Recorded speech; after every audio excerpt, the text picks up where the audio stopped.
اچھا، جب بھی رمضان کا ذکر آتا ہے فوراً قرآن کا خیال بھی ذہن میں آتا ہے نا؟ کبھی سوچا ہے کہ ان دونوں کا آپس میں اتنا گہرا، اتنا خاص رشتہ کیوں ہے؟ چلیں آج اسی خوبصورت تعلق کو ذرا آسان لفظوں میں سمجھنے کی کوشش کرتے ہیں۔ تو سب سے بنیادی سوال یہی ہے کہ آخر رمضان کو قرآن کا مہینہ کہتے ہی کیوں ہیں؟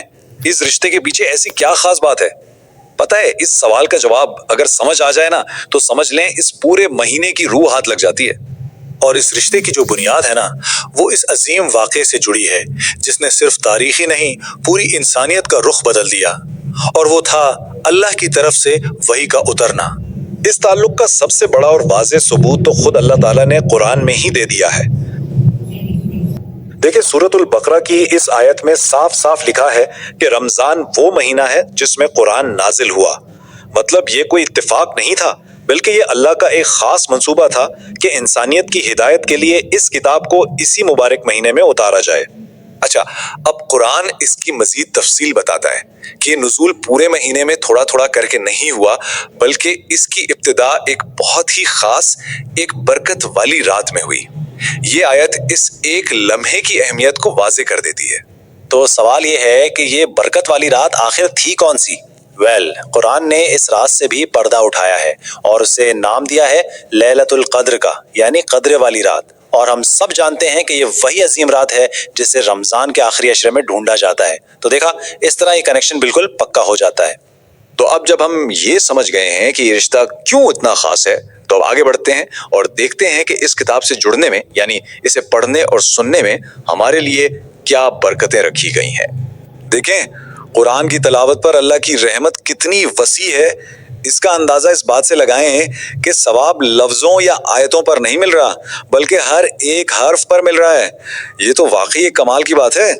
اور ہمارے پیارے نبی محمد صلی اللہ علیہ وسلم نے اس اجر کو ہمارے لیے اور بھی آسان کر کے سمجھا دیا۔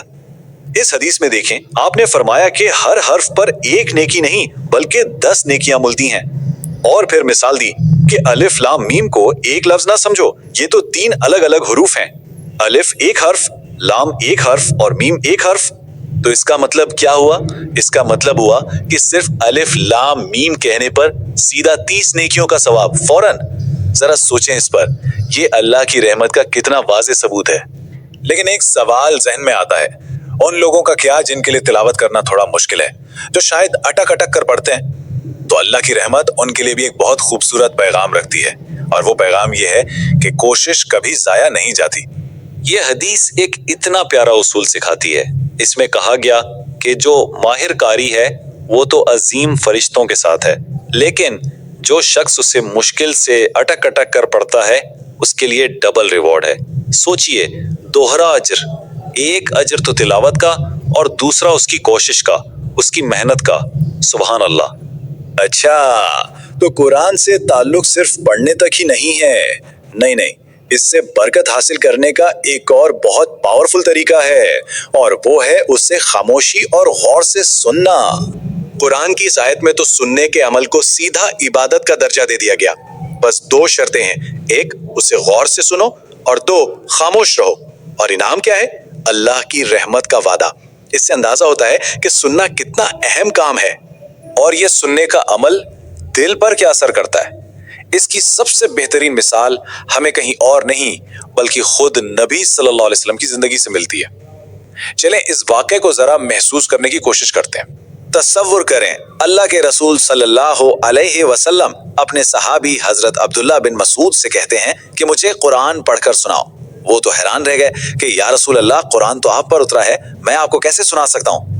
لیکن آپ کا جواب دیکھیں، آپ نے فرمایا میرا دل چاہتا ہے کہ میں اسے کسی اور سے سنوں۔ تو حضرت عبداللہ بن مسعود نے تلاوت شروع کر دی، اور جب وہ سورۃ النساء کی آیت پر پہنچے جس میں قیامت کے دن گواہی کا ذکر ہے، تو انہوں نے دیکھا کہ اللہ کے رسول صلی اللہ علیہ وسلم کی آنکھوں سے آنسو بہ رہے ہیں۔ یہ ہے قرآن کو دل سے سننے کا اثر۔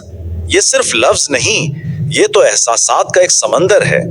تو اب سوال یہ ہے کہ ہم اس تعلق کو رمضان میں پریکٹیکلی کیسے اپنا سکتے ہیں؟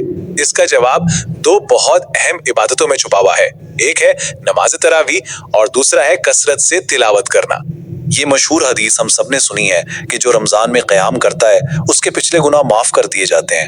علماء کہتے ہیں کہ اس قیام سے مراد خاص طور پر نماز تراویح ہے، اور تراویح صرف ایک نماز نہیں ہے، یہ تو دراصل پورے مہینے میں مکمل قرآن سننے اور سنانے کا ایک بہترین انتظام ہے۔ یہ ہمیں اس کتاب سے فزیکلی اور اسپرچولی دونوں طرح سے جوڑتی ہے۔ اور اگر ہم اس تعلق کی سب سے بہترین اور مکمل مثال دیکھنا چاہتے ہیں تو ہمیں نبی صلی اللہ علیہ وسلم کی زندگی کو دیکھنا ہوگا۔ آپ صلی اللہ علیہ وسلم کا معمول تھا کہ رمضان کی ہر رات حضرت جبرائیل علیہ السلام آپ کے پاس آتے اور وہ دونوں مل کر اب تک جتنا قرآن اترا تھا اس کا دور کرتے تھے۔ دور مطلب ایک دوسرے کو سناتے تھے، آپس میں ریوائز کرتے تھے۔ یہ ہر سال ہوتا تھا، اور آپ کی زندگی کے آخری رمضان میں تو یہ دور 2 دفعہ ہوا۔ اس سے پتہ چلتا ہے کہ تلاوت اور ریویژن دونوں کتنے ضروری ہیں۔ لیکن ایک آخری بات، کیا یہ سارا تعلق صرف رمضان کے لیے ہے؟ نہیں، اس کا اصل مقصد تو ہمارا دلوں پر ایک گہرا اثر چھوڑنا ہے۔ یہ عمل سے شروع ہو کر دل کی کیفیت تک جانا چاہیے۔ حضرت عثمان غنی رضی اللہ عنہ کا یہ قول تو جیسے ایک آئینہ ہے۔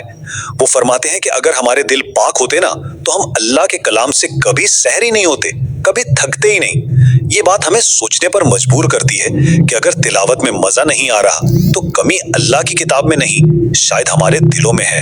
تو سوال یہ نہیں کہ اس رمضان کیا ہوگا، اصل سوال تو یہ ہے کہ ہم اس رمضان میں قرآن کے ساتھ اپنے رشتے کو کیسا بنائیں گے؟ کیا یہ بس ایک رسمی تلاوت بن کر رہ جائے گی، یا ہم واقعی اسے اپنے دلوں میں اتار کر اپنی زندگی کو بدلنے کا ایک ذریعہ بنائیں گے؟ یہ فیصلہ اب ہمیں خود کرنا ہے۔